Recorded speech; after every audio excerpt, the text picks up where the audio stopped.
Tres. Dale, Adelante, Gonzalo. Gonzalito. Bien, muchísimas gracias, Eddie. Un saludo cordial nuevamente a cada uno de los compañeros con quienes tenemos una amistad entrañable.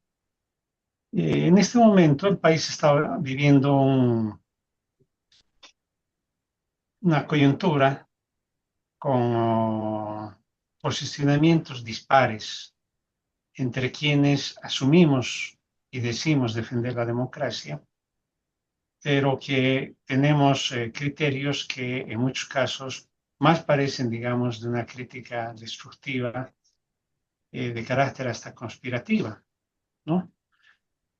Y eso me ha llevado a plantear algunas reflexiones en relación a lo que debiéramos entender por populismo en la experiencia política boliviana, a propósito de un ciclo o periodo político que está prácticamente siendo considerado como concluido, como colapsado, y que está dando lugar a un nuevo ciclo, pero que no se tiene aún claridad sobre las características de un nuevo periodo a vivir. Digo esto porque, en definitiva, lo que ustedes encontrarán en gran cantidad de producción audiovisual, la crítica hacia el actual gobierno es tan fuerte que poco menos que la conclusión que a veces falta que coloquen como cereza sobre la torta es que Rodrigo Paz debiera irse, ¿no? Y eso me parece una exageración, o sea, una, digamos, polarización tan exagerada y destructiva como la que caracteriza justamente al populismo como mentalidad y práctica política. Por tanto, la reflexión entiendo que podría ayudar a que orientemos mejor nuestros esfuerzos. No se trata de que acá nos convirtamos en oficialistas, rodriguistas, qué sé yo, sino que en el marco de la racionalidad política y sin perder el espíritu crítico frente a una gestión de gobierno, hagamos planteamientos que en su momento tiendan a fortalecer la perspectiva democrática en el país, tomando en cuenta que el periodo que hemos anunciado como el colapsado, el terminado, el concluido, en fin, tenía justamente características contrarias a la democracia. Para empezar, retomando una de las palabras que hacía mención Lucio, la falta de tolerancia se estaba traduciendo cada vez más en una conducta de exterminio. O sea, prácticamente quien no estaba con el gobierno o combatía al gobierno populista anterior de las dos últimas décadas tenía que pagarlas de la manera más cruenta posible, en diferentes aspectos. Y algunos evidentemente han terminado su vida en la cárcel. El caso de Aramayo en la experiencia del Fundioc, N cantidad de perseguidos políticos que han terminado años en la cárcel, desde las víctimas del Hotel Las Américas, perseguidos de otras acciones como del 2019, supuestamente para combatir a los golpistas, una cantidad enorme de gente que ha estado pasando una represión atroz, instrumentalizada a nivel de la justicia. Entonces, esta característica de una polarización destructiva de exterminio es lo que en su momento llegaba a, digamos, a considerarse como el elemento central de la forma de actuar del gobierno de MAS, ya sea el levismo, el luchismo últimamente, en términos de prácticamente considerar la lógica amigo y enemigo y al enemigo lo peor. En todo caso, una visión democrática que parte del principio de tolerancia debe admitir la posibilidad de que el disenso no necesariamente representa la necesidad de acciones destructivas contra el adversario o competidor circunstancial. Y en este caso, eso es lo que veo que lamentablemente está todavía primando en la evaluación, razonamiento que tenemos hacia el actual gobierno, y eso es preocupante porque lo más grave, y todos en eso coincidirán, de que no sabemos qué vendría después de que él se vaya. Salvo que, ¿no? Se diera un caso muy peculiar de fortalecimiento de una de las expresiones del populismo que estaba metido en el actual binomio, ¿no? Me refiero al vicepresidente, una expresión populista, carta cabal, una búsqueda insaciable de construcción de su condición de caudillo, igual de mostrarse como el que es la garantía para todo y el resto tienen que ir poco menos que al paredón, al fusilamiento. Entonces, bajo esas lógicas, pareciera que nuestra evaluación del gobierno, lógicamente, termina sumando voces hacia quienes están en franca conspiración. Tal vez esto podría pasar muy desapercibido si no hubiera evidencias de que hay planes en curso de evidente conspiración.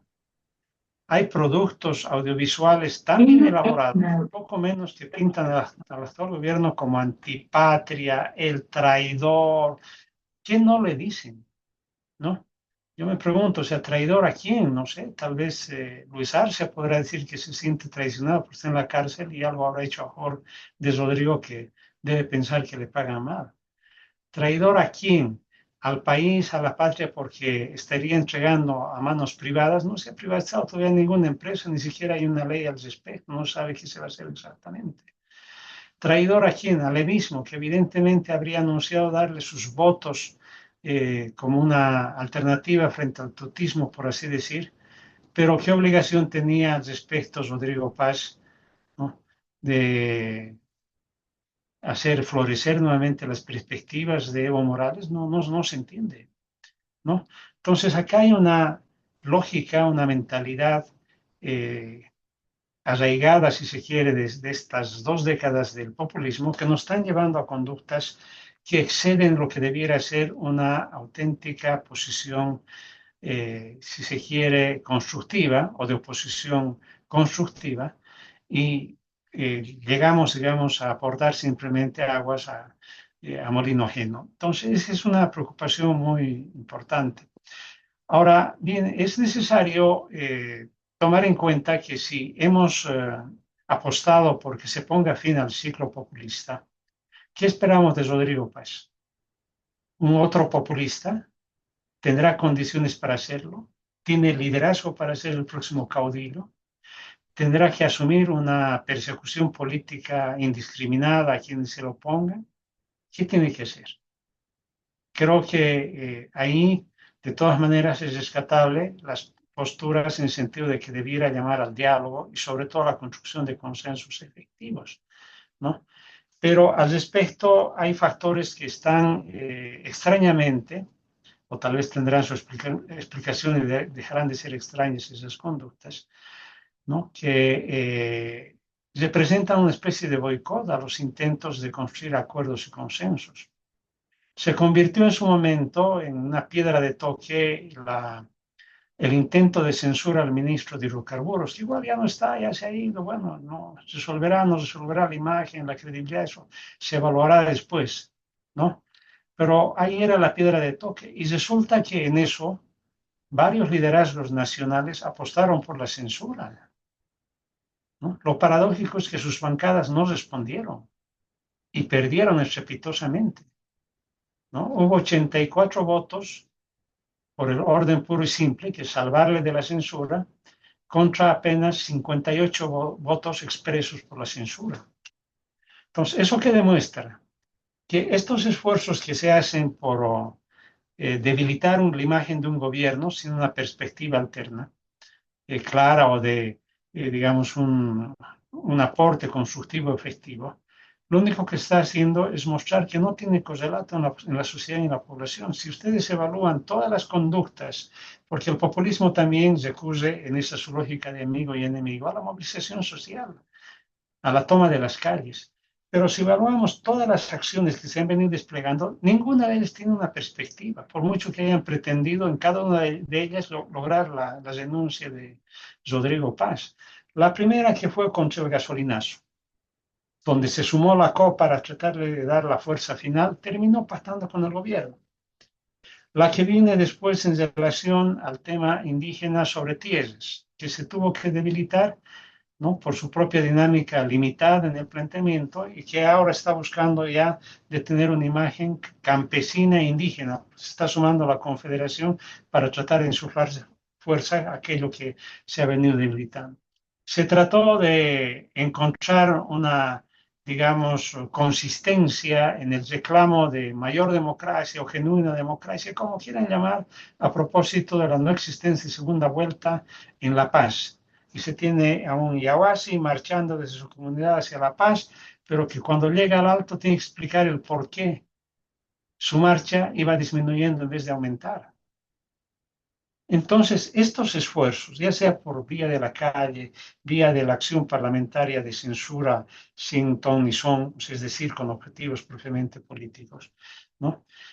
Van demostrando que no tienen un correlato en la población y que no tienen perspectiva y que tal vez el único que bate palmas en esto es aquel representante más indiscutible de lo que fue el populismo. Entonces, ese populismo, que me refiero concretamente a Evo Morales, que está apostando por la conspiración directa, abierta, sostenida, marcada, sistemática, en fin. Entonces, esa corriente es la que debiera en su momento ser cuidadosamente tratada por eh, las instancias democráticas, el CONADE, los propios compañeros. Bueno, el CONADE ha tenido una especie de desbande, pero nosotros mismos en ese desbande hemos asumido posturas que no están aportando hacia una perspectiva que resulte de fortalecimiento democrático. Y aquí viene el tema de las tareas democráticas. O sea, ¿qué debiera hacer este gobierno? Es un gobierno que nace débil, pero nace débil resultado de una elección donde la población prefiere ese gobierno débil frente al miedo que les representa a la mayoría de la población la verdad cruda de hacer políticas abiertamente, si se quiere, liberales, ¿no? Y que la población mayoritariamente dice, no, iremos nomás con calma y vayamos a hacer algo intermedio, con pausas, gradual, no de golpe, no de shock, en fin. Pero esa opción, lógicamente, que es la que ya no se puede revertir, tendrá que estar hasta la conclusión de su mandato, no amerita, por mucho que hayamos estado en otras poses o candidaturas políticas en su momento involucrados, no amerita que pensemos que este gobierno tiene que caerse, sino que tenemos que trabajar sobre las tareas que debiera cumplir el gobierno y la sociedad boliviana en aras de la democracia. Y lógicamente que lo primero que hay que asumir como tarea es la cuestión de la crisis económica, es verdad. Pero ya empezó a cumplir tareas, tales como el quitar las subvenciones, que muchos no se animaban, tal vez con un pueblo altamente tolerable, como nunca antes. Le ha tolerado y al final ha aceptado ser designado a una quita de la subvención. Ahora, lógicamente, hay medidas de mayor perspectiva que debieran asumirse, pero para esto se requiere una base parlamentaria mínimamente aceptable. Y este gobierno de entrada no tenía siquiera certeza de su mayoría en el Parlamento, ni siquiera en el acuerdo implícito con Doria Medina, porque el momento que llega al gobierno, salta uno de las expresiones populistas como es el vicepresidente y se declara opositor al gobierno, siendo vicepresidente, ¿no? Es increíble. Y empieza a lanzar una serie de misiles, valga la metáfora, para tratar de desacreditar a Rodrigo Paz y, en otras palabras, poniendo en duda cuántos votos puede tener el gobierno en el Parlamento. Por eso es que se explica que casi 6 meses, un poco menos tal vez, no se tenía certidumbre respecto a qué podrían pasar con las leyes que podrían proponer al Parlamento. Ahora, lógicamente que se están generando condiciones interesantes porque esa imagen del pretendido caudillo como era Lara se está devaluando, se está deteriorando, está retrocediendo, ¿no? Y quienes en su momento, en una especie de pacto implícito con él, se sumaron, por ejemplo, a la censura del ministro de Hidrocarburos, ¿no?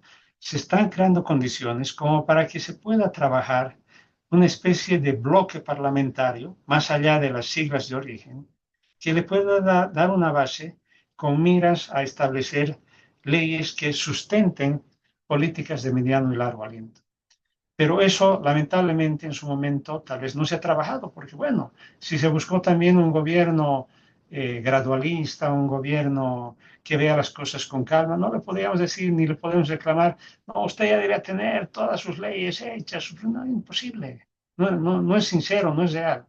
Entonces, ahora hay que ayudar a trabajar en esa perspectiva Y muchas de esas cosas tienen que ver también con posicionamientos que en su momento asumamos, con una visión inclusive de alcance más mundial. El mundo, a propósito de la guerra en el Golfo Pérsico, está teniendo que decidir si de una vez o no va a abandonar, ojalá lo más antes posible, la dependencia de los, las energías fósiles. ¿Eso qué implica? Prácticamente cambiar la matriz energética. Algo que se hablaba hace tiempo, no es novedad, pero que nadie decidía, nadie se animaba a asumir con la, digamos, firmeza, determinación que el caso amerita.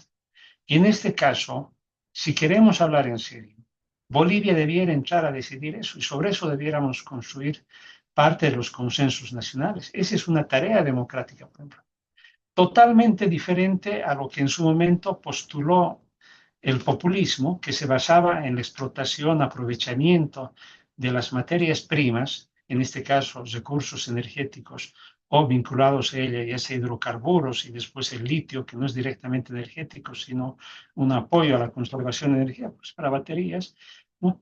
Hace una mirada totalmente distinta, diametralmente distinta, porque es abandonar el extractivismo, ¿no? Y aquí viene hasta cosas paradójicas, porque si bien la observación y la preocupación que les planteo puede estar, digamos, como planteada como una especie de crítica o autocrítica hacia el lado del centro y la izquierda, en el lado del centro y la derecha también las posturas no son congruentes, ¿no?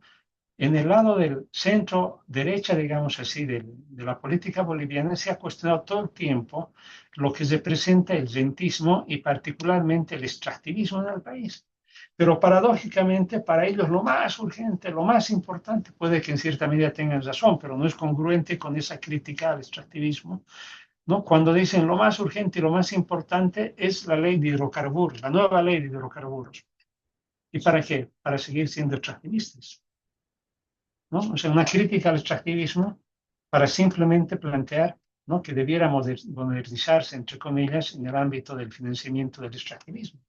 Entonces, esto no es sincero con el país ni una mirada adecuada del desarrollo económico nacional. Por tanto, la visión, perdón, las tareas democráticas que tiene que encararse en este momento, tal vez inclusive pasa por construir o llegar a consenso sobre una especie de nueva visión de país. Porque junto con el populismo que ha colapsado su llamada visión de país. Ellos se jactaban por resultar ser los únicos que tenían una visión de país. Y al otro lado, y hasta ahora nos dirán, ¿y cuál es la visión de país que ustedes tienen? Y la verdad es que no hay claridad, ni en el gobierno que ha resultado justamente favorecido por una votación que prefiere el gradualismo, las cosas con calma, intermedias, en fin, ¿no? Y por el otro lado, ¿no?, la otra visión era también de más extractivismo. Entonces, en consecuencia, tenemos que plantear elementos de una visión de país si se quiere aportar como elementos de cohesión de la sociedad boliviana del país, porque a veces decimos, ya muy bien, lo malo del populismo era que polarizaba entre amigos y enemigos, ya muy bien, trabajemos entonces para que nos una pues a todos los bolivianos, cuáles son los objetivos, las metas, los propósitos que como país nos pueden unir a todos. Y ese es el valor, digamos, ahí radica de la visión de país que debe unirnos como nación, como sociedad. En consecuencia, esa es una tarea, una segunda tarea importante que debiera trabajarse. Ahora, lógicamente que tareas muy propias de la democracia de alguna manera se han ido acomodando como soluciones ya prácticas. El momento que se dividió el MAS entre el arcismo y el levismo casi se neutralizó para el uso del aparato electoral, porque entre ellos se conocían y era muy difícil que se haga un fraude entre ellos mismos. Por tanto, las dos últimas elecciones han sido altamente aceptables, confiables. Ahí ya no ha habido el problema del fraude electoral. Todavía hay niveles como la elección del gobernador de Cochabamba, que es el control al interior del recinto. Hay que trabajar normas al respecto. Pero ya no es la preocupación y tendencia principal. No es una tarea, digamos, que totalmente se la abandone, pero ya no es lo central como lo era el 2019, el 2020 e inclusive en los meses previos a la votación misma del 2025, el temor al fraude electoral. Entonces, esa, por ejemplo, tarea está más o menos por su propia dinámica neutralizada y posiblemente para buen tiempo, porque al no haber ya votado en varias ocasiones estos votantes que tenían instrucción múltiple quedan depurados y hay una solución más o menos, si se quiere, por su dinámica propia, ¿no? Sin mayor exigencia al respecto. Pero ese es otro, digamos, otro aspecto que inclusive ya ha pasado a resultar llamativo, ¿no? Y se sobrepone a ello los aspectos económicos como los que he mencionado. A ese nivel es que debiéramos hacer intentos para abandonar el populismo, pero con propuestas sensatas, sinceras, realistas, comprometidas con el país, más allá de lo que pueda ser un posicionamiento, si se quiere, político-económico, de, no sé si llamar modelo, pero digamos de gestión de gobierno híbrida, como más o menos se cree que va a resultar lo de Rodrigo Paz, o una gestión abiertamente liberal, que todavía eso también tiene sus tendencias, entre ellos Jaime Dunn y algo que quiere reflotar todo.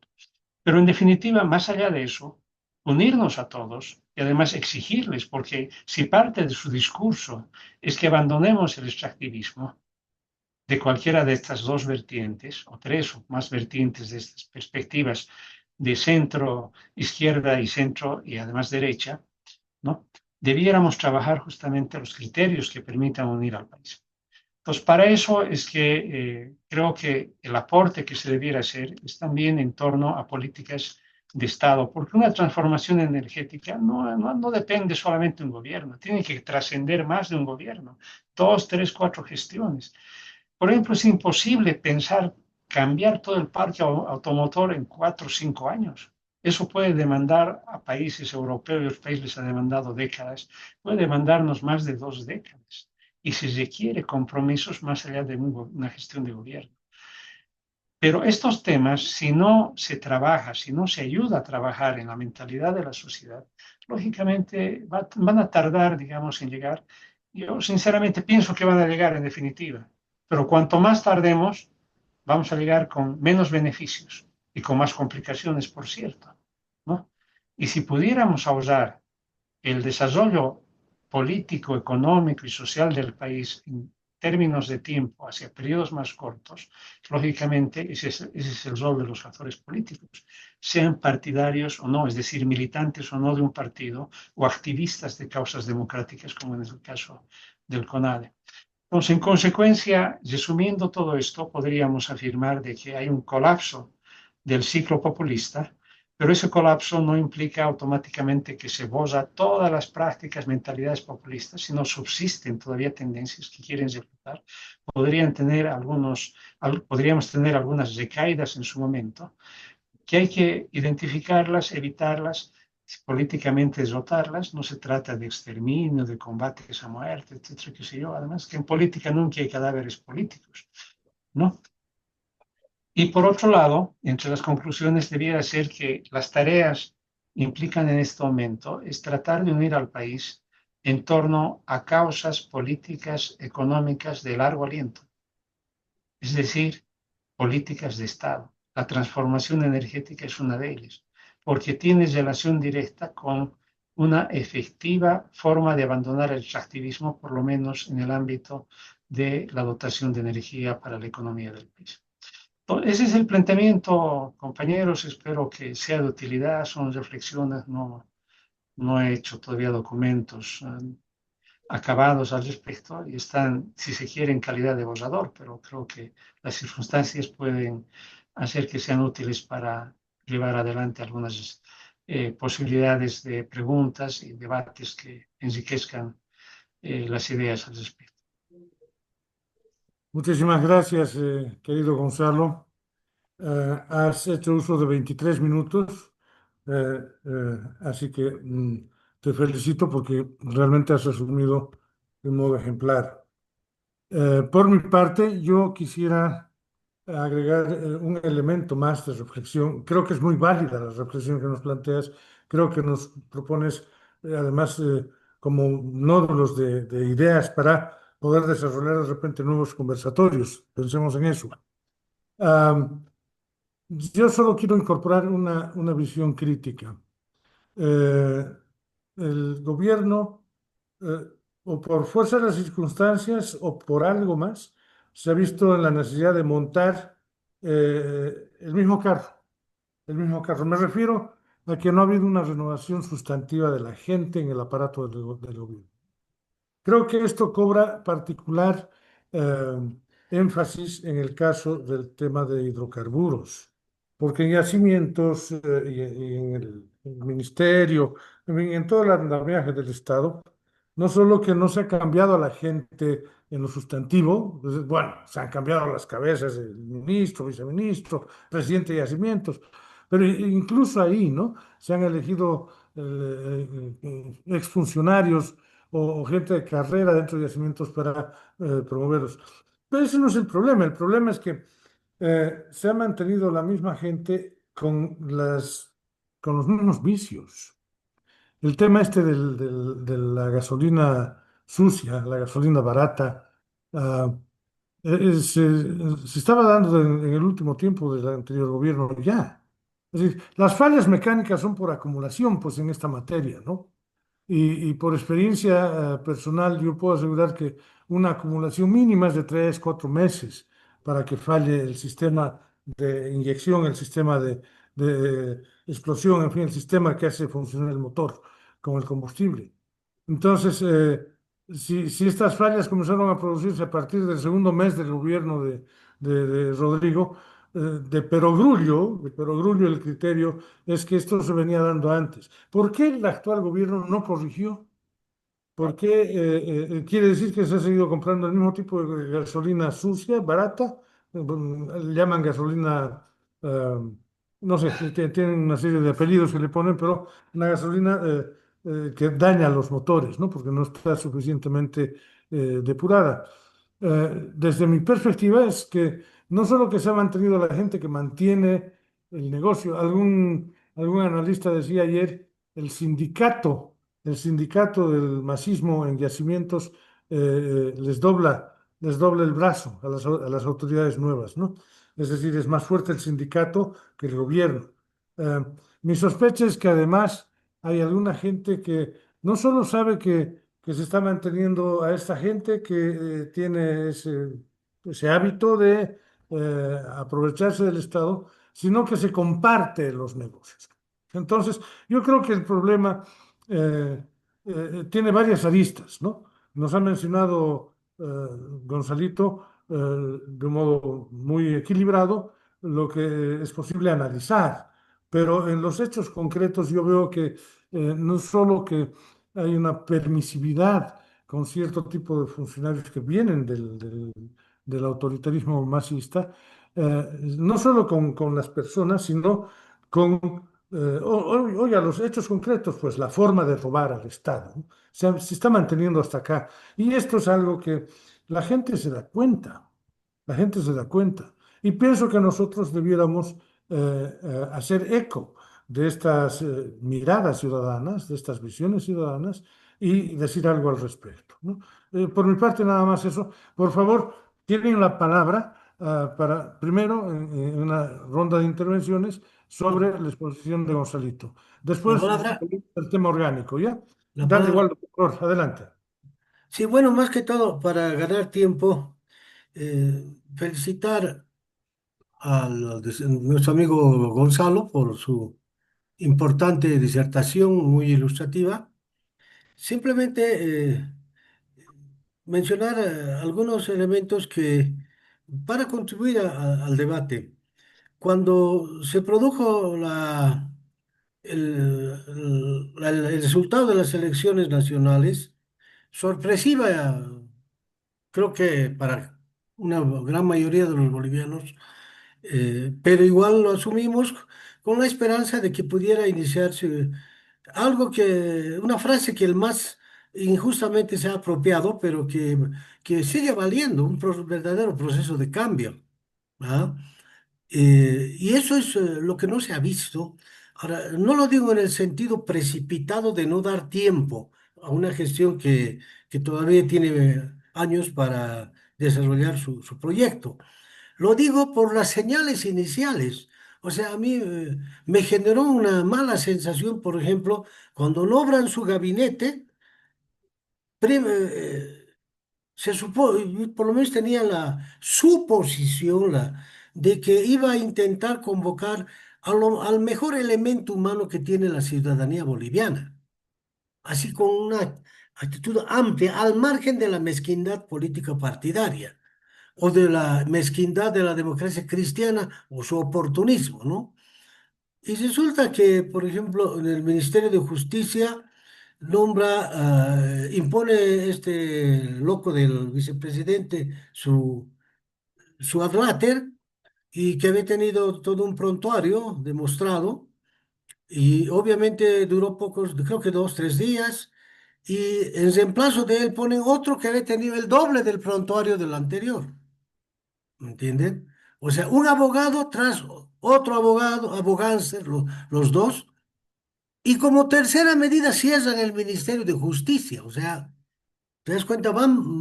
Los dos errores iniciales lo complementan con el cierre de un portafolio de Estado muy importante para el fortalecimiento de la democracia. El hecho de que el MAS lo haya utilizado delincuencialmente para sus intereses políticos o represivos incluso, no significa que esa entidad no sea necesaria para la democracia.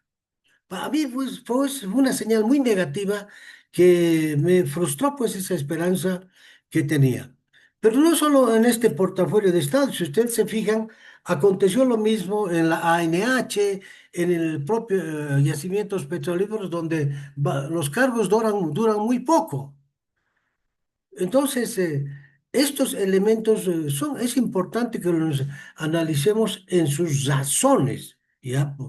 Porque yo reitero, mi esperanza era de que, de acuerdo a las atribuciones de cada ministerio, se lance una mirada mucho más amplia, más grande, para intentar inscribirnos todos sin ningún interés, desde luego, eh, incluso individual apoyar desde donde estemos un gran proyecto que tendría que convencer a gran parte de los bolivianos y que lo exponga el presidente. Eso no ha acontecido. Pero por el otro lado, ¿no es cierto? El Estado boliviano, antes del gobierno de Paz Pereira, sigue siendo el mismo. Tenemos el órgano judicial tan delincuencial, un escenario tan genuino de tráfico de influencias, de prevaricato, un ministerio público, una fiscalía, pero donde desde la máxima autoridad y la estructura hacia abajo es un nido de delincuentes. Eso no se está cambiando. Por eso para mí era importante contrarrestar eso desde el Ministerio de Justicia y lo cierran. ¿Te das cuenta? Entonces son frustraciones que quiero exponerlas porque debe motivarnos en su momento a plantear a través de CONADE alternativas serias, ¿no? Que ayuden a revertir este escenario negativo. El propio órgano electoral sigue siendo el mismo del anterior. ¿Por qué nuestra compatriota Rosario Baptista está en el exilio todavía? Porque desde el propio órgano electoral la empezaron a perseguir políticamente porque dijo 2 o 3 verdades valiosas. Dijo que nunca se ha saneado el tema del padrón electoral de 1 millón de votos fantasmas. Dijo que esto estaba diseñado para que lo gane siempre el MAS, específicamente. Es decir, emitió algunas verdades que en lugar de merecer un respaldo, ha ocasionado que la compañera siga viviendo en el exterior en un resguardo de su libertad, su seguridad, etcétera. El Congreso sigue siendo un escenario donde el soberano jamás es consultado y más bien es una confrontación de intereses de grupo, etcétera. Y bueno, entonces en ese contexto eh, es probable que me digan que el tiempo es muy corto para que interpelemos eso, pero lo que no se advierte es el proceso de inicio de lo que quisiéramos todos. Y eso no tiene que ver con la izquierda o la derecha. Tiene que ver con que lamentablemente, más allá de estos referentes ideológicos, la forma de hacer política en Bolivia no cambia para nada. También tuvimos la esperanza con el MAS en su momento. Todo, no sé si exagero cuando digo todos, pero yo he votado por Evo Morales en la primera elección.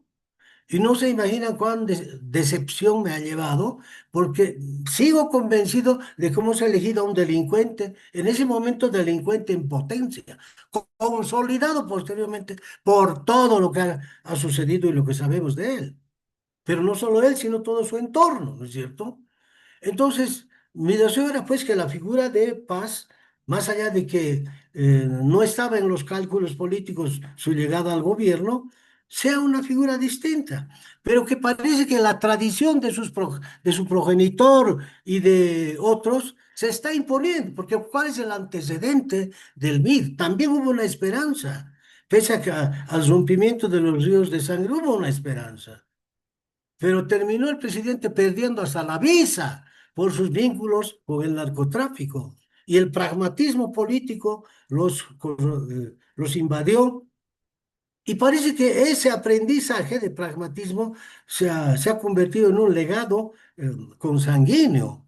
Entonces, ese es el tema que es importante, bueno, no será en esta reunión, pero que vayamos analizando y en CONADE debemos ser interpeladores de eso.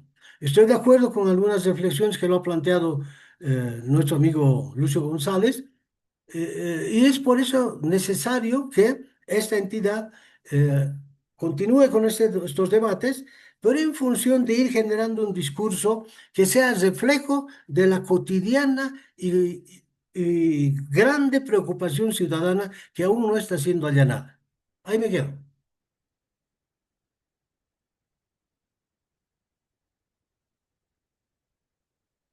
Tu micrófono.